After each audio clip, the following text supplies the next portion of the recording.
Exame antidoping surpresa no Ninho. Isso me remete àquela história envolvendo o Gabigol. Informação que a gente acabou de receber e publicar nas outras redes sociais. Vamos explicar que exame antidoping é esse que está acontecendo lá no Ninho. Surpresa! Informações do Flamengo que fez o seu dever de casa e fez bem, vencendo a LDU, jogando bem. Placar por 2-0, placar que foi até perfeito, tá? Já eu explico para vocês por que foi perfeito. Melhor do que 3-4-0. É loucura falar isso, mas é verdade.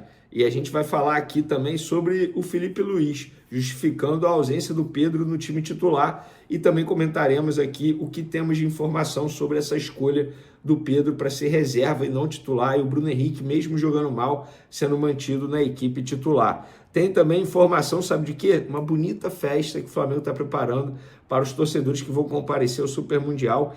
E o Flamengo também vai ganhar dinheiro com o atacante Wendel e o zagueiro Natan.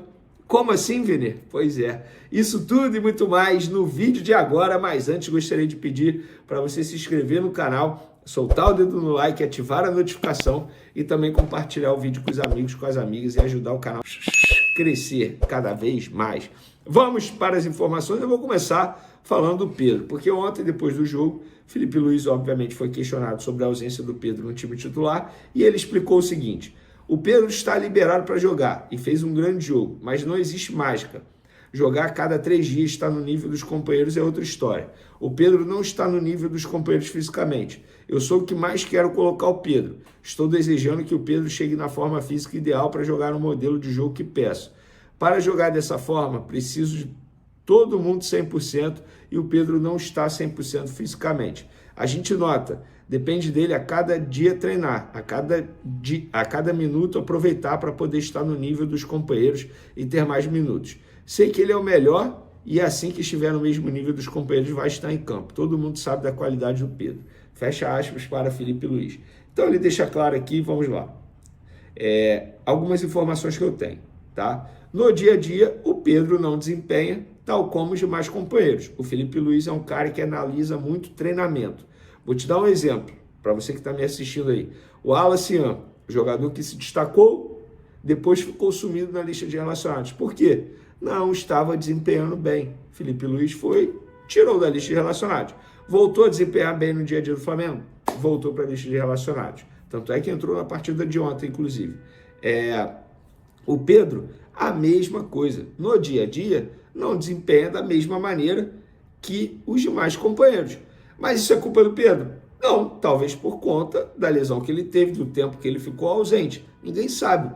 E por conta disso, o Felipe Luiz entendeu que para o jogo contra a LDU seria melhor colocar outros jogadores para manter a intensidade mais alta. E eu concordo. Se o jogo exigia intensidade alta e o Pedro não está no mesmo nível dos demais companheiros nesse sentido, tudo bem, tudo certo. O meu questionamento a Felipe Luiz é: beleza, você não quer colocar o Pedro de centroavante?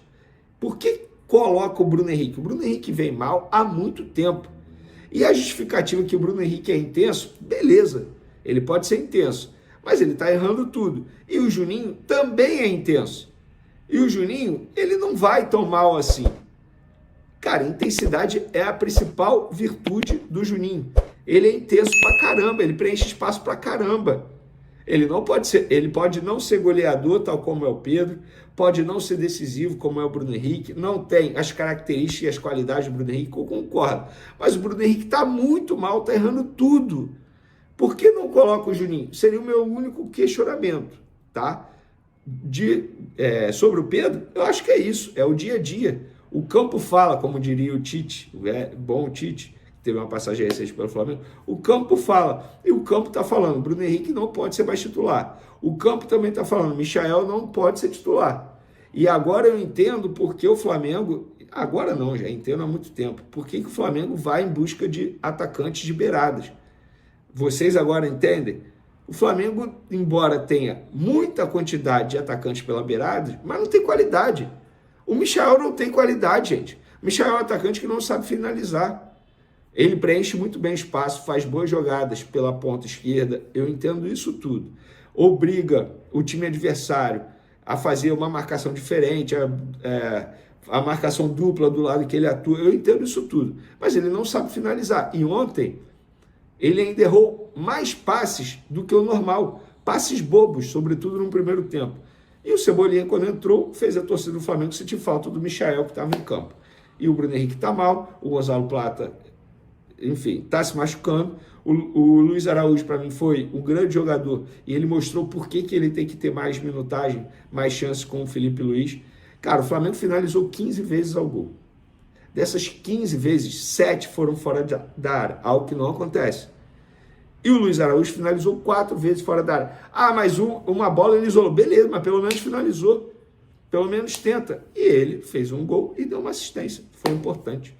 Galera, já ia esquecendo, olha essa bagunça na CBF. Você já sabe, Edinaldo foi afastado, informação que a gente publicou também nas outras redes sociais.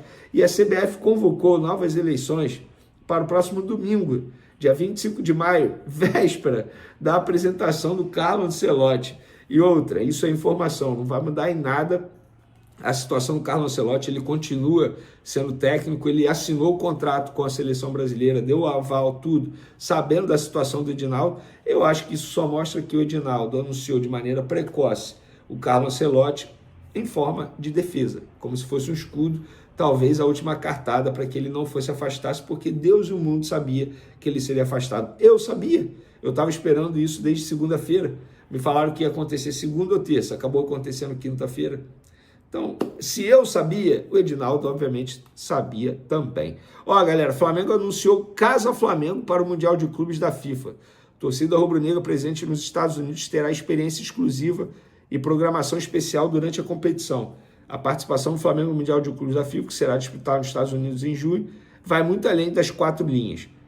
O clube apresentará uma estratégia abrangente de presença institucional, internacionalização da marca e engajamento com a torcida por meio de uma série de iniciativas.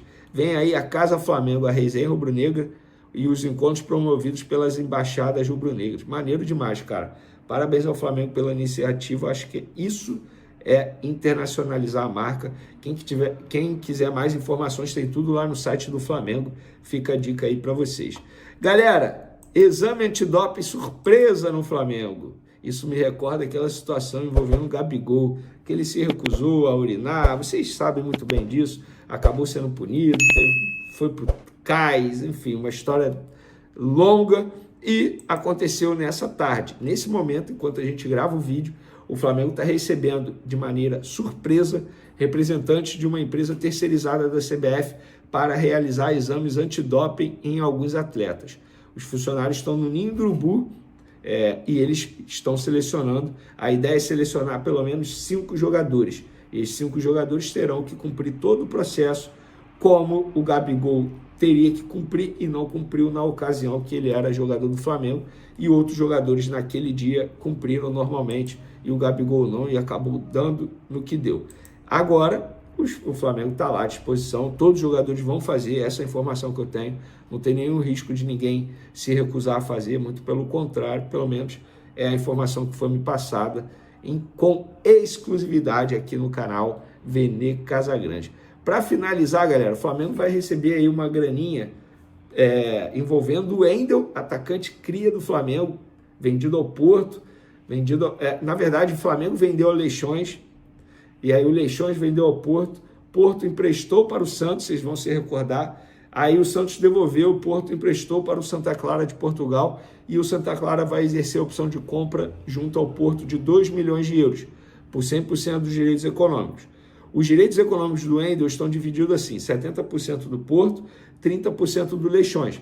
Mas o Flamengo, por contrato, tem direito a 20% dos 30% que o Leixões vai receber. E eu fiz a conta, isso dá 120 mil euros, cerca de 750 mil reais na cotação de hoje. Outro jogador que vai render uma grana ao Flamengo é o zagueiro Natan, lembra dele?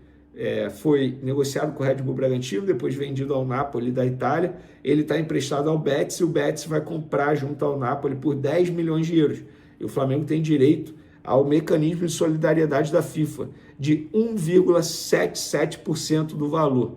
Ou seja, 1,77% de 10 milhões de euros dá 177 mil euros, cerca de 1 milhão e 100 mil reais. Querendo ou não, gente, o Flamengo vai ganhar aí quase 2 milhões de reais em negociações que nem esperava. Ah, 2 milhões de reais faz o quê? Pô, paga o salário de muita gente hoje dentro do Flamengo, eu tenho certeza disso. Beleza, galera? Espero que vocês tenham gostado. Até o próximo vídeo. Beijo pra vocês, forte abraço e fui! Rapaziada, vamos falar a real. O que tá acontecendo no futebol brasileiro? Antidoping, surpresa pra todo o elenco do Flamengo? No meio de uma sequência decisiva? Que isso, mano? Isso não é só protocolo. Isso é interferência direta no ambiente de um time que tá brigando em todas as frentes. O que era pra ser algo normal virou manchete, virou escândalo. E tá sendo tratado como se o elenco todo tivesse sob suspeita. O problema aqui não é o exame em si, porque sim, tem que ter controle, tem que seguir regra. Mas o ponto é o momento, a forma, o circo que se arma em cima disso. Por que justo agora? Por que essa divulgação forçada? Qual o critério? Porque eu sinceramente não lembro de ver esse tipo de blitz em outros times, especialmente quando estão voando. Parece que tem gente que não sabe lidar com o sucesso do Flamengo. Quando o time tá mal, criticam. Quando o time tá bem, tentam desestabilizar. E o pior é ver parte da imprensa fazendo disso um espetáculo, jogando a notícia como se fosse uma denúncia, como se tivesse algo errado. Não tem. Não teve doping, não teve escândalo, foi só uma vistoria de rotina. Mas jogaram a bomba como se tivesse pego alguém com algo ilícito. E isso, pra mim, é mais um reflexo de como o Flamengo incomoda. Incomoda por ser grande, por estar estruturado, por ter um elenco forte e um dos melhores centros de treinamento do continente.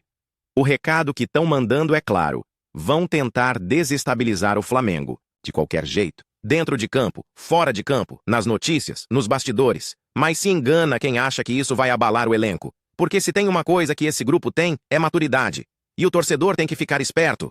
Tem que apoiar mais ainda, porque o clima é de caça às bruxas. E eu vou falar uma coisa. Se fosse outro time, isso teria sido tratado como rotina da CBF, como padrão de controle. Mas como é o Flamengo, aí vira bomba. Vira notícia em caixa alta. Vira conteúdo sensacionalista. E a gente, como torcedor, não pode aceitar isso calado. Tem que cobrar a postura da imprensa. Tem que exigir respeito com o clube, com os jogadores e com a comissão. A verdade é essa. Não foi antidoping, foi teatro. E enquanto tiver gente mais preocupada em derrubar o Mengão do que em fazer jornalismo sério, a gente vai continuar batendo de frente. Porque o Flamengo é gigante. E ninguém vai parar esse time na base da fofoca ou da malícia travestida de notícia.